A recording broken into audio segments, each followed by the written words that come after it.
se eu tenho uma resposta ou uma solução específica para isso que eu vou abordar hoje, não tenho, mas eu acho que esse é um tema importante de ser discutido, mesmo que a resposta não esteja pronta lá. Se você acabou de chegar nesse canal, meu nome é Jana Viscardi, sou eu mesma, dona e proprietária desse modestíssimo espaço, sejam todos muito bem-vindos. Você pode me encontrar no Twitter, no YouTube, no Instagram e às vezes no TikTok. Pode patrocinar a produção de conteúdo através do padrim.com.br/Jana Viscardi. Obrigada para você que contribui de diferentes lugares do Brasil. E você pode interagir com esse conteúdo de diferentes maneiras. E essas maneiras são todas muito importantes para a continuidade e o crescimento desse canal. Então você pode deixar o seu comentário, sua crítica, sua sugestão de vídeo aqui embaixo. Você pode deixar o like ou o dislike e pode também compartilhar esse conteúdo com pessoas que são aí do seu círculo e que você conhece e que porventura não sabem o que é que eu faço por aqui. Essa é uma maneira bem significativa de apoiar o crescimento do meu canal. Eu tenho deixado aqui um QR Code, que é a possibilidade que você tem de contribuir para o projeto Sobrevivendo ao Corona, um grupo de voluntários que tem se reunido para apoiar famílias que precisam de ajuda nesse momento. Eles entregam cestas básicas e também kits de higiene para essas pessoas, são mais de 1.000 famílias cadastradas, então você pode contribuir com qualquer valor, eu deixo aqui em cima e embaixo eu deixo também no descritivo do vídeo as redes deles, tá? E hoje, gente, nós estamos aqui para falar sobre uma série de episódios que aconteceram ao longo da semana passada e no final de semana, e esses episódios, eles se desenrolaram com atores diferentes, foram pessoas diferentes que participaram desses episódios, mas eu quero aqui resgatar o que há de comum entre eles para a gente bater um papo um pouco sobre essa situação que a gente vive no Brasil, que é complexa. Na quinta-feira, Jair Bolsonaro, numa das suas lives já corriqueiras, tomou um copo de leite, não sozinho, mas com as outras pessoas que participavam da live, e ele disse naquele momento que estava participando do desafio do leite, que era para estimular as pessoas a consumirem produtos laticínios. E aí depois a ministra da Agricultura também participou, tomou leite, iogurte e tal. Então, este é um primeiro episódio dessa série que eu quero relatar aqui. Isso foi na quinta-feira, 28 de maio. No sábado, o que a gente teve foi uma manifestação do grupo que se intitula 300, que está lá na frente, sei lá, do STF, se manifestando, eles estão lá acampados e fizeram essa marcha à noite, com tochas acesas. Eles estavam vestidos de preto e com máscaras brancas no rosto, ali em Brasília. No domingo, dia 31 de maio, o que a gente teve foi uma manifestação pró-Bolsonaro, que aconteceu no mesmo lugar em que aconteceu também uma manifestação antifascista. E nessa manifestação pró-Bolsonaro, haviam sujeitos que estavam enrolados em uma bandeira, que é uma bandeira conhecida ucraniana, atrelada a uma ideologia específica, a ideologia neonazista. E por que eu estou retratando esses 3 episódios? Porque marcas desses 3 episódios indicam justamente a correlação com a dinâmica e ideologia neonazista. No caso específico de Bolsonaro, tomar leite, inclusive em manifestos neonazistas americanos, se tornou relativamente comum, justamente para mostrar o que seria essa supremacia branca. Eu deixo notícias aqui embaixo. No caso da manifestação com as tochas, essa estética, digamos assim, também vem sendo atrelada a grupos neonazistas quando se manifestam.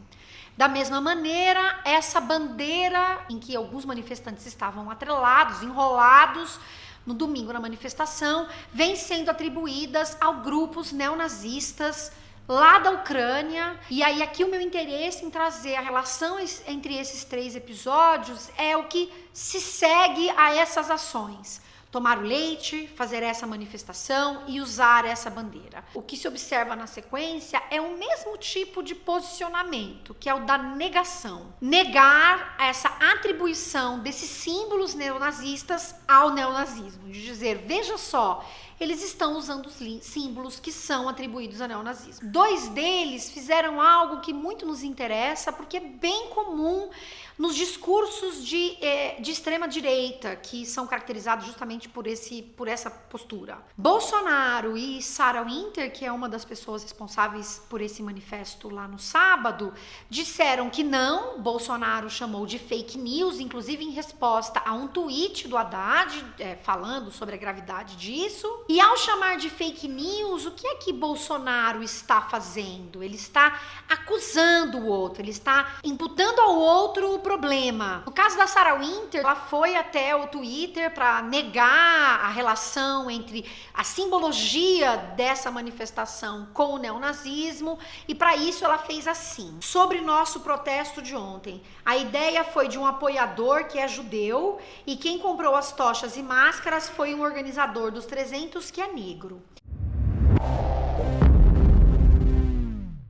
E aí, na sequência, vai dizer: para a esquerda, leite, 2 pontos, símbolo nazista, tocha, 2 pontos, símbolo nazista.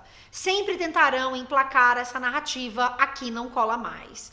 E aqui a característica que a gente tem e que se assemelha e expande, na verdade, é mais explícito naquilo que também Bolsonaro fez e faz com regularidade, é justamente redirecionar o nosso foco. Ao invés de ou pedir desculpas caso tenha sido falsamente atribuído o valor neonazista a essas manifestações, o que se faz é lançar sobre o outro problema. E esse outro é um outro muito específico, à esquerda. No caso de Bolsonaro, ele estava respondendo a um tweet do Haddad, e no caso da Sarah Winter, ela está falando da esquerda como um todo. E ela vai dizer: sempre tentarão emplacar essa narrativa. E aí ela está dizendo, na verdade, que é algo que tentam emplacar e que a esquerda tentaria emplacar, e não algo que é já reconhecido, dado, estudado, inclusive, como um símbolo claro do neonazismo. No caso da bandeira, a CNN inclusive reportou que o embaixador da Ucrânia disse que o símbolo, na verdade a bandeira é um símbolo da terra ucraniana, mas temos aí um elemento muito curioso da forma como ele expressou isso no final, que foi o seguinte: se alguns partidos, tanto na Ucrânia quanto em outros lugares do mundo, usam essa bandeira, já é outro contexto. E aí veja você como isso é importante, porque depois da negação ele faz essa ponderação que na verdade já traz olha, é um meia-culpa. E aí na verdade o que ele faz com isso é desnegar o que ele fez antes. Então há um contexto de uso dessa bandeira para fins que ele não está aqui explicitando, mas que não seriam os fins a que ele atribui os fins da bandeira, ou o símbolo, as marcas que essa bandeira representa, mas que não vai afirmar declaradamente o que é que são esses outros fins, digamos assim. E aqui isso tudo me interessa porque quando essa negação ela é feita de maneira tão consistente e se lança o olhar tenta se lançar o olhar para esse outro, que é sempre a esquerda, a gente tem justamente um discurso muito claro mesmo desse movimento da extrema-direita, que é justamente de acusar o outro imediatamente, manter essa relação entre o nós contra eles, então do inimigo, e esse inimigo é o outro, que nesse caso específico, né, é a esquerda. Você tem além disso algo que a Ruth Wodak, que é uma pesquisadora da análise crítica do discurso e que olha justamente para discursos da extrema direita, vai chamar justamente de provocação, que é o fato de você lançar sobre o outro um problema e de justamente provocar esse outro. E aqui tem um elemento do jogo de que, como a linguagem, gente, ela não é especular no sentido de que um texto ou um símbolo, quando empregados, eles não têm um único sentido, pode haver outros sentidos, e o sentido é dado inevitavelmente pelo contexto, pelo conhecimento que é compartilhado, pelo conhecimento que os indivíduos vão construindo ao longo de suas jornadas. O que acontece é que essa negação joga justamente com o fato de que não há um único sentido. A questão é que, ao negar esse sentido que é dado pelos outros, o que se faz é tentar desfazer um contexto, é negar também o contexto. Quando a gente olha para a trajetória de Bolsonaro no governo, na maneira como ele vem se posicionando e na maneira como, por exemplo, o secretário de Cultura se posicionou em janeiro, copiando o discurso de um ministro de Hitler, e que foi, inclusive, ele teve que sair, inclusive, na sequência, mas que justamente fez essa escolha e negou, inclusive, depois a escolha, o que a gente tem é um contexto que nos traz inúmeras pistas para dizer que, por exemplo, aquilo que Bolsonaro fez pode ter sido sim o desafio do leite, como ele disse, mas pode ter sido também um reforço dessa outra mensagem que estava atrelada, inclusive, a manifestos que aconteceram nos Estados Unidos que vinham sendo muito reportados, não só no Brasil, mas no mundo todo, inclusive no Brasil, né? Não só no Brasil. E aí o que você tem, então, é pensar que não é uma coisa ou outra. Pode ser uma coisa e outra, no caso específico de Bolsonaro com o leite. Ele fez sim o desafio do leite, mas de maneira muito apropriada, num período em que uma discussão tão forte tem sido feita em torno justamente da questão do racismo, do fascismo. Então veja você como o uso desses símbolos pode ter justamente essa múltipla intencionalidade, digamos assim, desse interlocutor. Ele atende a demanda política ali do momento, daqueles que são os seus aliados políticos, o pessoal do agronegócio, mas ele também está se comunicando para reforçar uma postura que ele tem. E aí aqui então eu reforço justamente esse elemento, gente, de que não há um pedido de desculpas, ou seja, que você se retrata para dizer, meu Deus, você nega, mas você não se retrata, então você não reforça essa negativa. E quando você continua usando outros símbolos que destacam uma ideologia neonazista ou de outra ordem de extrema-direita, o que você está fazendo, na verdade, é reforçar isso através desses múltiplos discursos e práticas, e a negativa ela não resolve esse problema, né?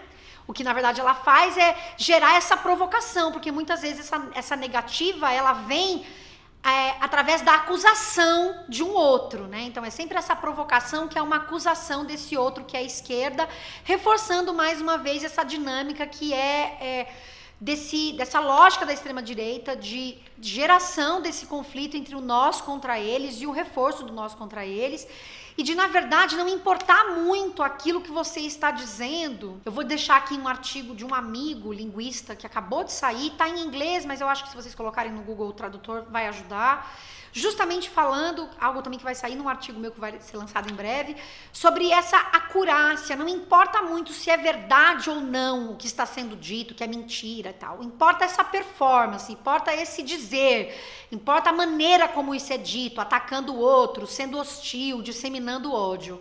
E essa é uma prática, então, que não é só de Bolsonaro, mas é desse grupo mesmo, é uma dinâmica, é um movimento da extrema-direita. E por ser justamente um agrupamento de práticas que está relacionado ao movimento da extrema-direita, que eu trouxe esses 3 exemplos agrupados aqui, para a gente trazer essa discussão. E como eu disse, eu não tenho uma resposta para como lidar com isso, mas justamente é um exercício para pensar como é que essas práticas vão se consolidando nas dinâmicas aí, discursivas, digamos assim, interativas desses atores, diferentes atores da extrema-direita. Era isso que eu tinha para trazer para vocês hoje, numa dinâmica, claro, sempre antifascista. Um beijo para vocês, tchau, tchau.